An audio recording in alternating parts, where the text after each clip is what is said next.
Eccoci mister, un punto comunque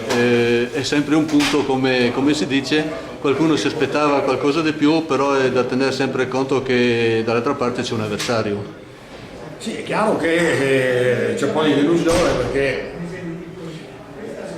perché non perché si pensava fosse facile, ci mancherebbe, nel caso non è mai facile, però abbiamo creato tantissime occasioni e non siamo riusciti a trovare il gol, soprattutto nel primo tempo. È chiaro che bisogna fare i complimenti a Ponzano perché stava facendo il campionato nella maniera migliore. Noi sicuramente oggi dobbiamo fare mea culpa perché abbiamo peccato secondo me di un piccolo egoismo in generale, cioè l'ultimo passaggio forse tutti quanti pensavamo di risolvere il problema da soli, invece secondo me con un pizzico più di altruismo, un passaggio in più, un po' più di lucidità, c'era la possibilità di aprire la partita. È chiaro che c'è un pizzico di delusione, è normale, però noi dobbiamo, appunto l'abbiamo sempre fatto, dobbiamo andare avanti e pensare sempre a migliorare la partita. Sì, questo che molti considerano un mezzo passo falso determina qualche cambiamento su quello che è il programma delle prossime partite o no?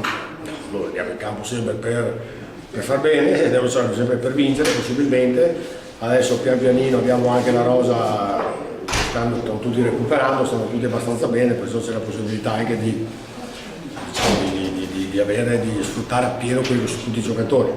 È chiaro che c'è un pizzico di rammarico ed è giusto che sia così perché però dobbiamo fare mea culpa, non è stato sicuramente, non ce la dobbiamo prendere né con l'arbitro né con il Ponzano né con nessun altro, dobbiamo solo fare mea culpa e per riflettere su quello che non abbiamo fatto bene perché, ripeto, la partita oggi avevamo la possibilità di vincerla e non l'abbiamo vinta pur avendo creato molto, soprattutto il primo tempo, proprio per un pizzico di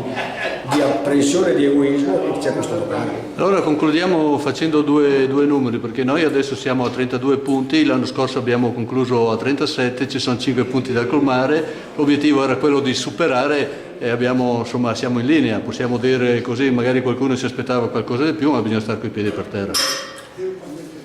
L'obiettivo è quello dichiarato alla società, è quello di fare un buon campionato, ci avanti tranquillamente, siamo sempre stati oltre diciamo, questa soglia in maniera abbastanza tranquilla. È chiaro che dobbiamo sempre stare attenti perché il calcio possiamo sempre riservare delle sorprese. Io penso che abbiamo la possibilità di fare un buon finale di campionato per rispettare quello che sono i programmi societari e soprattutto per dare la possibilità al Portugallo di finire bene, magari dare qualche soddisfazione al nostro pubblico che ultimamente non ci riesce molto e dobbiamo riprendere a fare qualche vittoria in casa. Grazie.